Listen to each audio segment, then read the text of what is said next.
Bienvenidos y bienvenidas a esta nueva edición de Cultura Electoral 22. Vamos camino a las elecciones de febrero del 2022 y en Cultura Electoral estamos entrevistando a los precandidatos de todos los partidos políticos que tienen convención, en este caso de Liberación Nacional, el Partido de Acción Ciudadana, el Partido de Unidad Social Cristiana por el momento. En el caso de Liberación, ya obviamente sabemos que el 6 de junio próximo es la convención, ya están todos sembrados los 5 precandidatos, ya hemos entrevistado a varios y se los hemos presentado. En el caso del Partido de Unidad Social Cristiana, sabemos que es el 27 de junio, la convención, si no me equivoco, pero en el caso del Partido de Acción Ciudadana no tenemos la fecha de la convención, todavía los precandidatos no han sido confirmados. Y además tenemos el tema del señor exministro de Educación, Edgar Mora Altamirano, que todavía no se ha definido si el Partido de Acción Ciudadana, en este caso la Asamblea Nacional, va a permitir que participe en esta convención, es decir, se le va a permitir la inscripción en la convención y renovación de estructura, bueno, del Partido de Acción Ciudadana. Entonces, sin embargo, en esta oportunidad tenemos de invitada a la que sí ya ha confirmado, ya emitió su lanzamiento como precandidata al Partido de Acción Ciudadana, y ella es la diputada Carolina Hidalgo, perdón. Carolina Hidalgo fue presidenta del Congreso en la primera legislatura de esta administración, de estos últimos 4 años, y nos acompaña en esta oportunidad. Vamos a entrevistarla, vamos a conversar con ella sobre sus propuestas, sobre algunos temas tal vez un poquito controversiales, pero que tienen que ver también con su visión política, con su visión de mundo.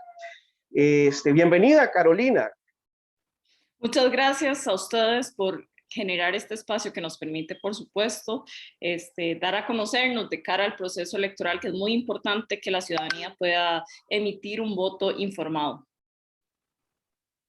Muy bien, bueno, de nuevo el agradecimiento a usted por también ser, digamos, este ejercicio de transparencia. Cultura Electoral 22 es un programa que de alguna manera trata también un poquito del tema de la educación política. Tratamos de que llegue a muchísima gente a través de las redes sociales, a través obviamente de culturacr.net.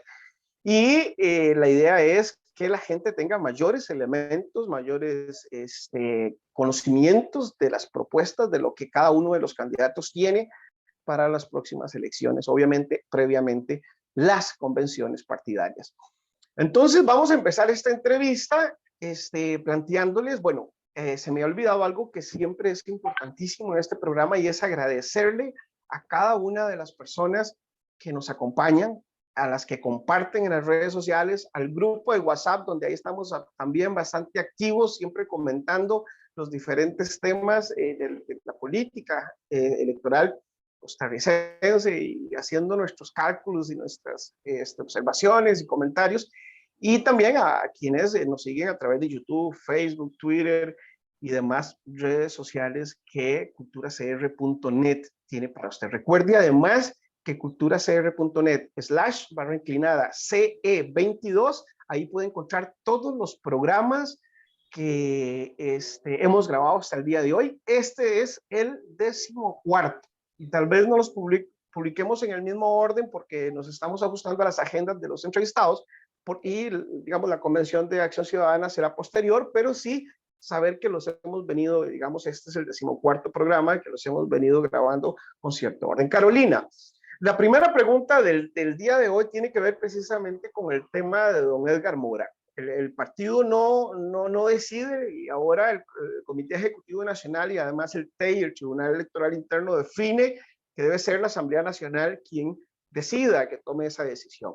¿Cuál es su criterio? ¿Cree usted que don Edgar Mora debe participar o no? Bueno, gracias por la pregunta, porque permite un poco dilucidar o dar información a la ciudadanía sobre este proceso.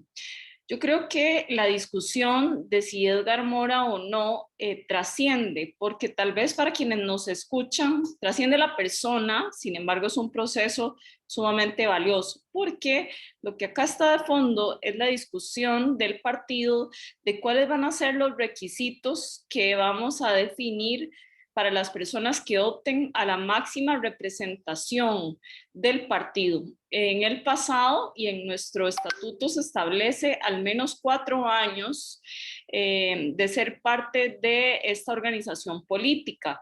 Y en este caso, un poco la revisión o la reflexión en torno a Edgar está relacionada con esa definición por parte de las asambleístas y los asambleístas sobre si ese requisito debe mantenerse o no. Entonces creo que la discusión trasciende a don Edgar, es también relacionada con cómo el partido debe fortalecer o no sus mecanismos para incorporar liderazgos de sociedad civil. Y bueno, habrá que ver cuál será la discusión que pueda dar la Asamblea Nacional en este sentido en la próxima convocatoria de la misma. Yo, por supuesto, respetaré lo que ahí se defina, porque siendo la Asamblea Nacional el órgano máximo, es a ella quien le corresponde estos lineamientos. Pero si usted tuviera que decidir...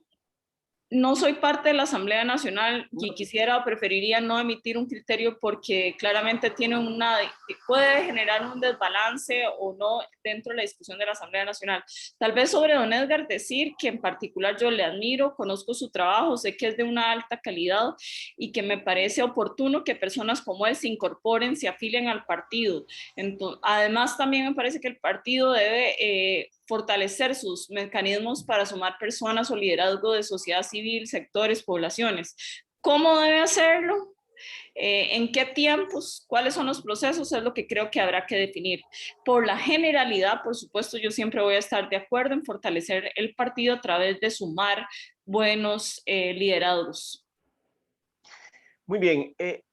A ver, se ha dicho, según los cálculos electorales que se hacen, y esas son preguntas que también nos llegan, ¿verdad?, a través de las redes sociales, que si don Edgar Mora participa, posiblemente el voto progresista, que además es muy filial al Partido de Acción Ciudadana, se dividiría en dos, entre Carolina Hidalgo y entre Edgar Mora, porque los dos son dos personas reconocidas en cuanto a este pensamiento, en el tema del feminismo, en el tema de los derechos humanos, de los derechos de la comunidad LGTBI y demás. Y además, eso posiblemente beneficiaría a otro precandidato que también está en camino, que es el señor Welmer Ramos González, que es su compañero de bancada en el Congreso. Usted, digamos, respetará, y evidentemente, como lo ha dicho, lo que decida la Asamblea Nacional, pero ¿a usted no le parece que es claro que la participación de don Edgar le podría perjudicar en el sentido de que muchos de esos votos se diluyan y se vayan hacia don Edgar? ¿Crees que la valoración de cuál es el voto progresista, cuál no, cuál podría ser la inclinación, cuál no, son elementos sumamente subjetivos y de especulación? Yo preferiría no entrar en ese tipo de valoraciones que me parecen responderán más o podremos analizarlo más una vez pasada la convención. Me parece oportuno, claramente, que existan muy buenos perfiles dentro de la convención y que cada quien haga sus planteamientos, pero ¿quién es más progresista o no? ¿Cuál es el voto progresista y dónde está? Me parece que son asuntos de valoración subjetiva o de especulación en el que yo prefiero no entrar a analizar.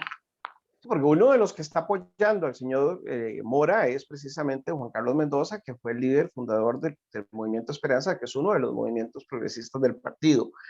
Pero bueno, pasemos la página entonces del tema del partido y hablemos en este momento entonces de Carolina Mora. Fue presidenta, la segunda, ¿verdad? O tercera presidenta del Congreso. No sé si me ayuda, me corrige. Tercera, la más joven, pero sí Tercera. la tercera. Sí, y la más joven, claro, y la más joven. Estuve haciendo un recuento sobre las leyes en la Asamblea Legislativa que Carolina Hidalgo ha impulsado sola y algunas obviamente con otros diputados, y hay temas que son reincidentes, el tema del feminismo, por ejemplo. Hay un proyecto que se llama Menstruación y Justicia, que para mí es bastante nuevo, y tal vez usted nos podría contar este tipo de proyectos, digamos, este en particular, ¿a qué se refiere? El de menstruación sin IVA es parte de las discusiones que creo que hay que empezar a dar en este país sobre cómo hacer mucho más equitativa nuestros planteamientos en materia fiscal. Lo que se está planteando acá es la posibilidad de reducir a un 1% del pago del IVA los productos que tienen que ver con higiene menstrual. ¿Por qué razón?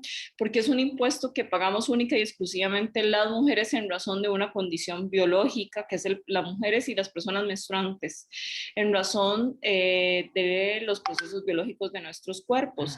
Si hacemos una sumatoria de todo lo que implican los procesos menstruales a lo largo de nuestra vida fértil, quiere decir que estamos pagando un impuesto que no pagan los hombres de cerca de 3 millones de colones. Entonces es una carga tributaria bastante pesada a lo largo de nuestras vidas que tiene que ver única y exclusivamente con nuestra condición física. Entonces, la lucha del proyecto de fondo tiene que ver con cómo empezar a darle esa mirada de enfoque de género a los planteamientos fiscales y económicos estatales que permitan visualizar esas diferenciaciones donde no deberían darse. Entonces, menstruación sin IVA es un primer proyecto que lo que pretende es demostrar cómo es necesario esos balances y, por supuesto, disminuir las desigualdades que vivimos las mujeres, una de esas que tiene que ver con nuestra salud sexual. Bueno, yo me preguntaría lo mismo del caso del condón, pero el condón lo compran ambos, ¿verdad? Tanto mujeres como hombres, Y entonces no no hay corresponde. diferenciación. No, y además anticonceptivos hay una amplia elección, ¿verdad? Claro, Usted no está obligado a usar el condón, pues es una elección, pero existen otro tipo de mecanismos. Diferencia es de los productos de higiene menstrual. Las mujeres sí estamos obligadas al uso de la misma por un asunto de salud. Entonces, por supuesto, personal y pública, y entonces ahí ¿esa exención aplicaría también a la cuestión geriátrica? Digamos, por no ejemplo, el uso solamente en de este pañales caso. desechables o para los niños. Eso es una discusión interesante. En otros países se ha acompañado el tema de menstruación sin IVA solamente, también para incluir estos tipos de productos. Me parece importante en la discusión del mismo evaluar o analizar si es necesario, pero algunos de estos productos ya los otorga la caja. Por ejemplo, el tema de los condones que usted citó, sí los entrega la caja de manera gratuita. En el caso de algunos pañales o ayudas también, algunos servicios de salud. En el caso de los productos menstruales no es así. Por eso la diferenciación. Hay una cosa que preocupa a una buena parte de la población y es el caso, por ejemplo, de las diferencias entre hombres y mujeres en las relaciones eh, heterosexuales, en este caso, que cuando hay diferendos entre hombres y mujeres, bueno, aplica la ley, por ejemplo, de violencia doméstica en el caso de la agresión del hombre hacia la mujer. Entiendo que también se podría viceversa, que la mujer fuera la agresora, que obviamente las estadísticas dicen que son los casos son muy pocos, eh, ahí dentro, normalmente dentro de las parejas, hay otro elemento que quizás, no sé si se ha desdeñado o se ha dejado desligado, que es el tema de los hijos. Se habla, por ejemplo, del concepto, he leído por acá y por allá, de alienación parental. Y es cuando los derechos de las mujeres, aparentemente por el tema de la violencia doméstica, por ejemplo, cuando usted hace una denuncia de violencia doméstica falsa, para alienar, es decir, para separar a los padres de la posibilidad de estar en contacto con sus hijos a pesar de los derechos adquiridos, ¿verdad?, de la patria potestad y demás. Y que eso requiere ir a un régimen de visitas, por ejemplo, que es complicado, la justicia no es pronta ni cumplida en Costa Rica, ya lo sabemos, hay procesos que pueden llevar de 6, dependiendo del juzgado, de 6, 8 hasta un año, y eso permite que haya alienación, es decir, que los padres no tengan el mismo derecho a estar con sus hijos porque ojalá si les ponen medidas cautelares no pueden estar a 500 metros. Muchísimas veces esta situación de desventaja del padre frente a la madre genera una estela de violencia desagradable, de agresiones mutuas o de agresión incluso que lleva a resultados nefastos que lamentamos indudablemente, ¿verdad? De agresiones más allá de lo verbal y de lo tolerable. Entonces, a mí me preocupa porque yo veo muchísima regulación que se hace muy valiosa contra los femicidios, contra la violencia doméstica, contra la agresión hacia las mujeres, incluso, ¿verdad?, contra la agresión a los adultos mayores, que es muy valiosa toda ella. pero me preocupa que no estamos legislando a favor de los niños, del derecho del niño a estar con su padre. Por ejemplo, en este ejemplo que yo le acabo de dar, derecho de los niños a tener un ambiente de paz, de crecimiento, que aún cuando los padres estén separados, ellos tengan esa protección del Estado de decir, no, usted puede ver a su padre en ciertas condiciones. Siento que no se legisla, que no se trabaja, que no se piensa en estos seres que están en desventaja, ¿verdad? Porque las mujeres tienen un montón de representantes, los hombres también, incluso los adultos mayores, pero los niños, ¿qué pasa con los niños? Porque en esta visión progresista creo que de alguna manera se les queda debiendo. ¿Cuál es su visión, Carolina? Bueno, en primer lugar, yo no me atrevería a hacerle una afirmación de que el tema de violencia doméstica es menor. 19 mujeres en promedio mueren al año por casos de femicidios. Todo lo contrario, me parece que desde la Asamblea Legislativa hemos hecho un avance en tratar de inclusive ampliar la figura del femicidio, dado la problemática social que esto es. Entonces, yo sí creo que minimizar, disminuir o intentar señalar que los femicidios o el tema de la violencia doméstica tiene suficiente normativa o que es un asunto que ha disminuido, no, hemos quedado Es debiendo que como país. yo no he dicho eso. Lo que yo planteo es que hay bastante normativa, pero no hay para niños. Lo que quiero es hacer una comparación. Yo no estoy disminuyendo el tema de que la violencia doméstica sea significativa, sino que no lo es tanto como lo que sucede con la violencia hacia los niños y la legislación para la protección de los niños. Yo no tengo duda de que las mujeres de todas las edades viven condiciones complejas. Por eso es importante el fortalecimiento. Pero sí quería arrancar con esa aclaración porque no es un asunto menor, insisto, ni se puede disminuir el mismo. Sobre normativa y abusos en menores de edad es lamentable. Efectivamente, creo que pasa más por fortalecer los mecanismos que existen dentro de la institucionalidad para acompañar a estos menores de edad para poder protegerles. Y creo también que otra de las deudas, tal vez dentro del marco normativo, además de ese fortalecimiento para evitar el tema de violencia, es cuáles son las políticas públicas que hemos tenido para las y los menores de edad en temas, por ejemplo, de conflicto con la ley penal, que nuestro régimen de penal juvenil es mucho más drástico, mucho más violento para con los menores de edad que para con las y los adultos. Entonces no es solo las condiciones de violencia estructural que viven los menores en sus casas, sino un poco la debilidad de las instituciones públicas de hacer este acompañamiento y también de la revisión de las políticas públicas y marco normativo sobre cuál es el trato de los mismos. Entonces sí, hay que mejorar este marco normativo, primero por la institucionalidad y después por hacer esa revisión de esos ejes. Sobre todo los programas que estén relacionados a evitar o a dar condiciones básicas de educación, alimentación y vivienda para los que viven en peores condiciones. Y sin ¿Hay duda, alguna legislación en ese sentido en estos momentos en la Asamblea en los últimos 3 años? tal vez sí, bueno, tengo que hacer una revisión un poco más exhaustiva de lo que está hoy día en la Comisión de la Niñez y la Adolescencia. Tal vez desde las comisiones que hoy día yo participo podría decir que la ley de ejecución de la pena va en este sentido que planteaba, de hacer un equilibrio mejor de cómo están estos planteamientos. Y por supuesto, todo lo que ha sido relacionado con la reestructuración de los programas sociales, por ejemplo, hacia el fortalecimiento del INEC y otras instituciones que trabajan a partir de datos para que la política de precisión social en ejes sociales pueda ser un poco más fuerte. Para concluir con el tema, ¿cómo definiría usted, lo vi ahí en la página, que uno de los ejes fundamentales de su propuesta hacia la ciudadanía es el feminismo? ¿Cómo define usted el feminismo que usted visualiza? Por supuesto, es aquella búsqueda de la igualdad de condiciones para las mujeres.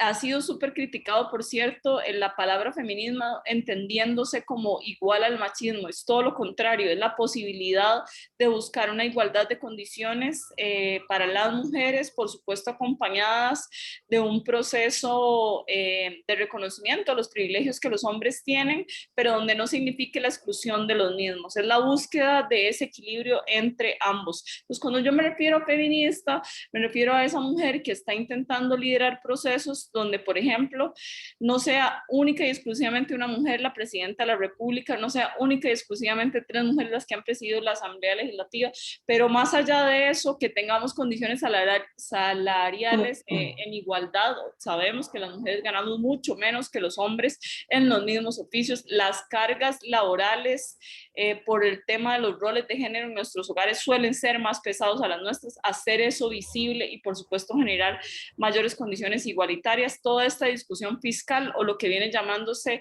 los impuestos rosa, que son todas aquellas cargas fiscales, económicas y de otra índole que pagamos las mujeres en función de nuestra condición biológica, que no deberían ser.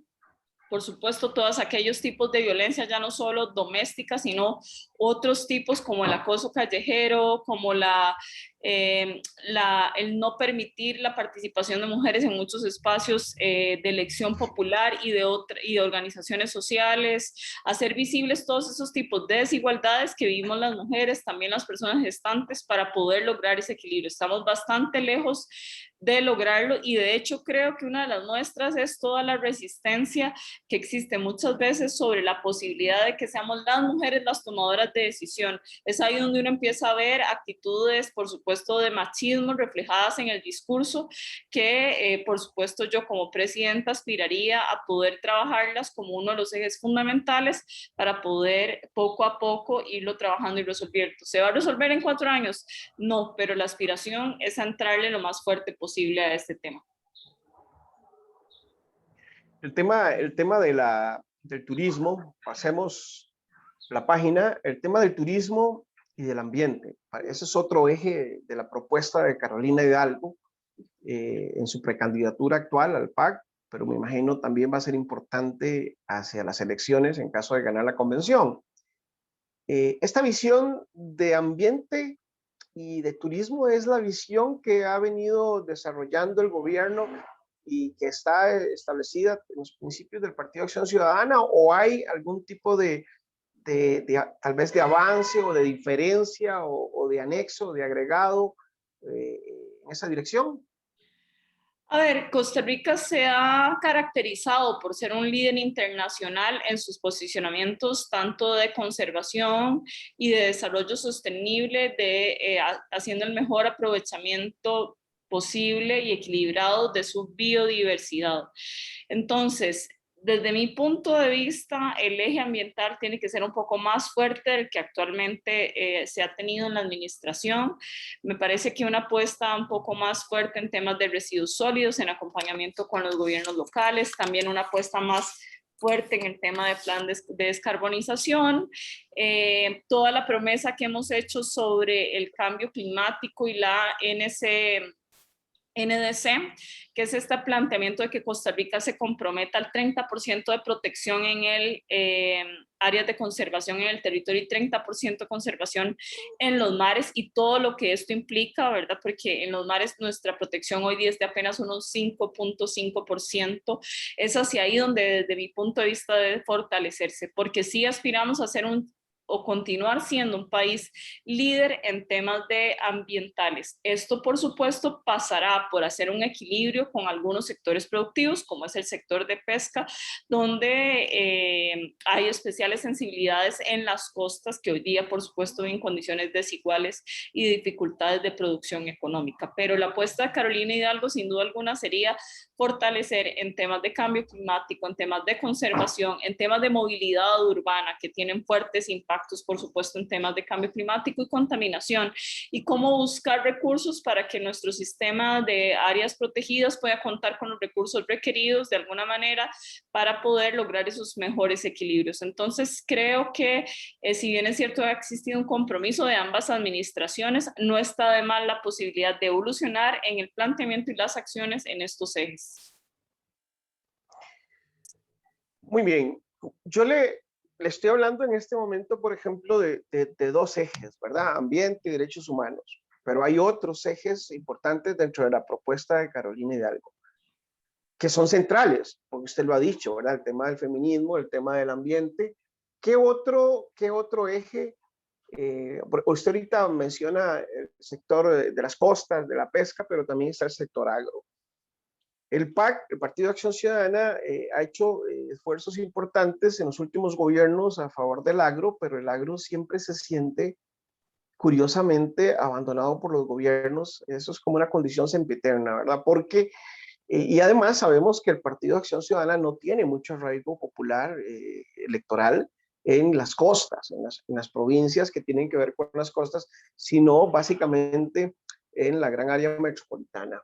En el tema del sector agro, ¿qué es lo que Carolina Hidalgo propone que sea distinto a lo que ha hecho o mejorado de lo que ha hecho el gobierno y de lo que el PAC ha propuesto en sus programas de gobierno y como parte de su propuesta política?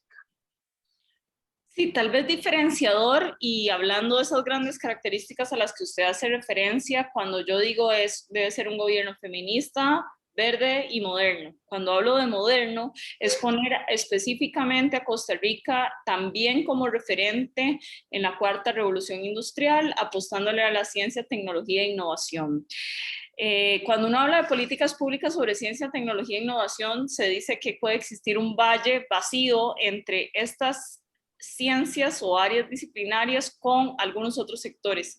Y eso es a lo que yo le apostaría justamente, a llevar el área de la ciencia, tecnología e innovación, a acompañar a distintos sectores, en especial al agro. O sea, distinto a lo que se ha planteado en la actualidad y yo creo que a partir de la nueva realidad que la pandemia nos ha empujado, no continuar posterior a esta pandemia con la inercia de llegar a la realidad que conocíamos, es decir, hacer nuevos planteamientos. Está más que demostrado que ahora la comercialización de productos tiende altamente a la digitalización de los procesos, hacia la innovación a partir de las tecnologías y nuestras agricultoras y agricultores tienen grandes dificultades para, a través de estos conocimientos tecnológicos, darle valor agregado a los productos. Y tal vez me voy a permitir hacer un ejemplo acá específico.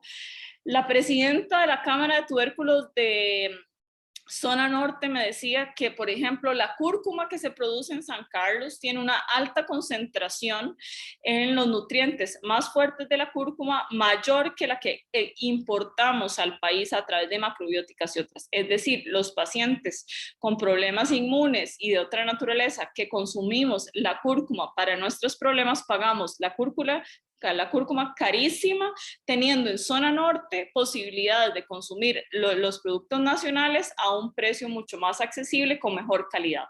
¿Cómo se resuelve eso? Esos son justamente las barreras tecnológicas, la dificultad que enfrentan estas raíces y tubérculos para ser exportadas y tener, por supuesto, un mejor pago del precio por las mismas, es porque no tienen las herramientas tecnológicas para demostrar esas composiciones químicas de los productos que permita, por supuesto, tener una mejor posicionamiento en el mercado, tanto local como nacional. Con lo cual, nuestro planteamiento, además de darles mejores condiciones de crédito, acompañar a las mujeres agricultoras para que puedan tener títulos de propiedad, mejores habilidades de empresarialidad y conectividad entre los servicios, a la que yo sí creo que hay que darle todavía más fuerza es a esa posibilidad de vencer barreras tecnológicas a partir del acompañamiento de la ciencia y la tecnología, desde estrategias mucho más fuertes entre cómo se acerca la Universidad del Tecnológico y la UCR al sector agro para brindar todos estos servicios, tanto a laboratorios como de equipos científicos. Entonces es poner el conocimiento tecnológico al servicio de la gente y bueno, en esa línea la ley de calidad que actualmente está en la Asamblea Legislativa que estamos discutiendo, parte de la iniciativa de la fracción legislativa del Partido de Acción Ciudadana, que es cómo hacer mucho más accesibles aquellos elementos de calidad que tienen que ver con ciencia y tecnología para el sector agro y que esto no signifique barreras. Costa Rica ha asumido un montón de tratados internacionales que le han dificultado al sector agro poder posicionarse y entonces al tener un mejor marco normativo y herramientas podríamos posicionar mejor nuestros productos. Hay un tema que es, digamos, uno de sus competidores en esta convención del PAC es don Wilmer Ramos. Don Wilmer Ramos ha sido un férreo combatiente del tema de la usura bancaria, del tema del precio de los medicamentos y de la desigualdad, que uno de los temas es la economía, que en general yo siento que la economía es más bien un tema como transversal, ¿verdad? Porque arriba también está el tema de la empleabilidad, es decir, de la generación de empleo. Y usted habla en el agro, en particular, del acompañamiento del agro, pero siempre se ve el agro como una cosa muy general. Y en el agro hay grandes producciones extensivas, ¿verdad? Sabemos el caso de la piña, que es un contaminante ambiental y que en precandidatos y candidatos anteriores siempre han criticado esto, pero a la hora que llegan al gobierno, pues, obviamente es un componente de exportación fundamental que no se puede desdeñar, es decir, se tiene que seguir produciendo piña, y ahora estamos viendo el crecimiento de las exportaciones a un 17% en el último cuatrimestre, y la piña crece un 8%, es decir, es uno de los componentes fundamentales y en la balanza comercial de pago, de exportaciones e importaciones, esto no se puede desdeñar en beneficio de la economía, sobre todo de la reactivación económica post-pandémica. El tema es que entonces en el tema del agro, normalmente cuando hablamos del café, por ejemplo, histórico, el café siempre permitió la distribución de la riqueza porque eran pequeñas fincas, eran pequeñas producciones. Igual ahora se habla, por ejemplo, de la agricultura orgánica, que también permite que las pequeñas fincas o las pequeñas extensiones o los finqueros pequeños puedan producir, pero también hay finqueros grandes que tienen intereses grandes, como el caso del arroz, que está subvencionado en Costa Rica.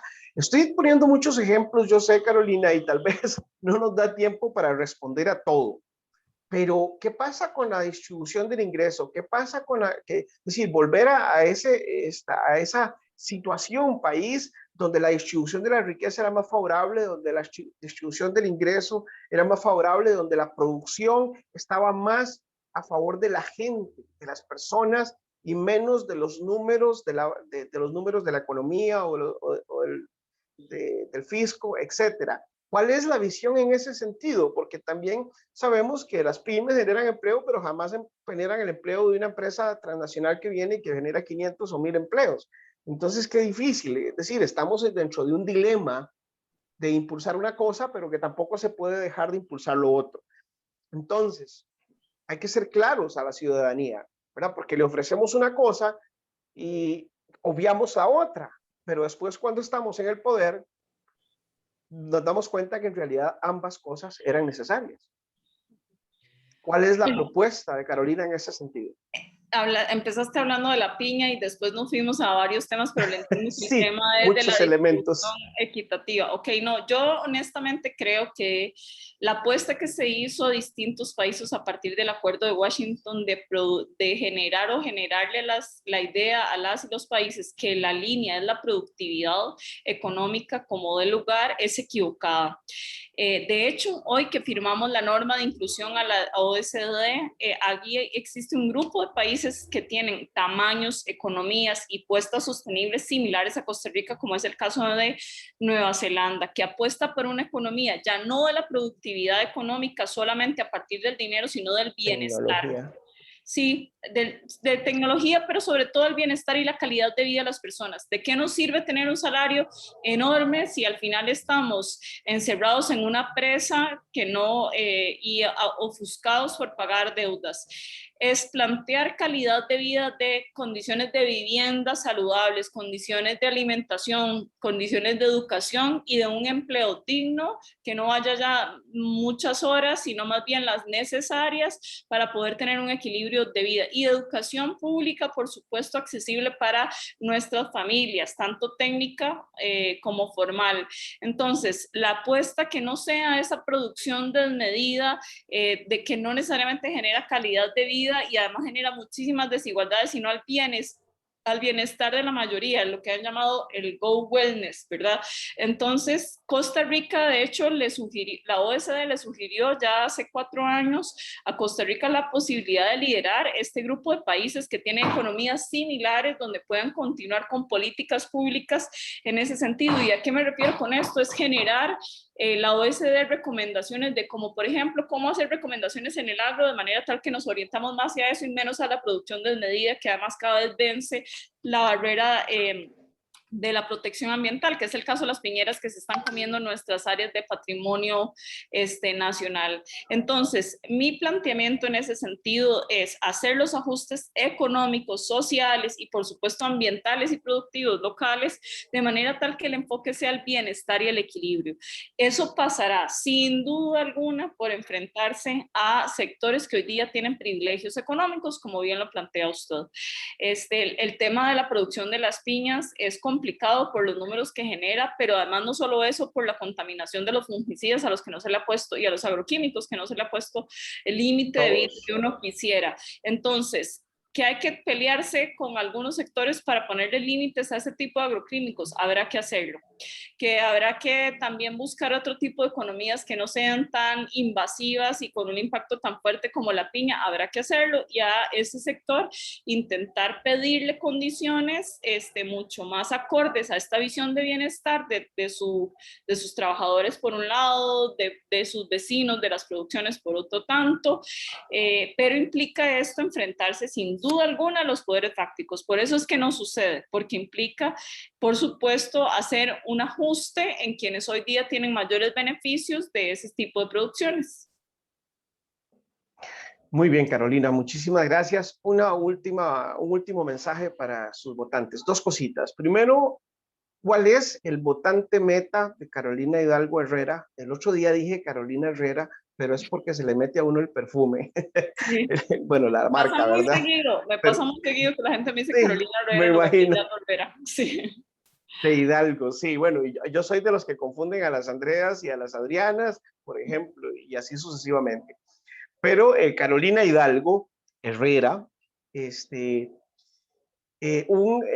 ¿cuál es el votante meta, digamos, el target, el objetivo a nivel de campaña electoral que tiene Carolina en esta convención en particular? ¿Y cuál es el último mensaje que les da a nuestros espectadores? Bueno, yo creo que la aspiración, por supuesto, es a presentar a Costa Rica planteamientos e ideas de Estado donde la gente vea reflejados sus intereses y sus preocupaciones. Entonces, eso de manera global. Por supuesto, existe el mayor partido electoral a vencer es el partido de las y los indecisos, porque es el más grande. Ese habrá que hacer el que se trabaje para poder lograr esa conexión, y será a partir de propuestas serias donde la gente pueda verse reflejada en las ideas, además a partir de procesos en la medida de lo posible colaborativos donde la gente sienta la posibilidad de incluirse, de generar planteamientos. Y yo no dudo que el votante del Partido Acción Ciudadana tenga una visión socialdemócrata, que cree en ese Estado eficiente y ese Estado social de derecho como eje conductor del desarrollo, de la educación y por supuesto del desarrollo sostenible. Muy bien, muchísimas gracias entonces a Carolina Hidalgo. Ya no le quitamos más tiempo, tiene una agenda legislativa apretadísima. Le agradezco muchísimo aceptar la invitación aquí a Cultura Electoral 22. Y bueno, pedirles el voto, ¿verdad? En este caso a la gente PAC, pero indudablemente a ese 87% según el CIEP, que no tiene partido. En las otras entrevistas, precisamente con los precandidatos de liberación, ellos están pidiendo también el voto a los no liberacionistas, es decir, a esa masa gigante que hay de votantes que no tienen partido, pero que también tienen un pensamiento político y un afecto que puede estar en cualquiera de los 3 partidos que tienen convenciones, ¿verdad? O de los demás partidos. Pero muchísimas gracias por estar con nosotros y le deseamos la mejor de las suertes en esta convención. Vamos a ver qué sucede con los procesos que vienen y demás. Muchísimas Bien. gracias a ustedes por el espacio. Muchísimo gusto. A nuestros amigos, agradecerles siempre que son valientes, que se quedan aquí hasta el final con nosotros en este esfuerzo que hacemos de traerle las propuestas y de traerles temas interesantes a nivel obviamente, de los procesos electorales que estamos viviendo y que se avecinan. Muchísimas gracias por compartir de nuevo. Ya saben el tema de los youtubers, la campanita y todo lo demás. Y ustedes lo saben, para qué repetirlo, pero muchísimas gracias por estar con nosotros de nuevo y atentos a las próximas entrevistas. Que estén muy bien, donde quiera que estén, un saludo cordial.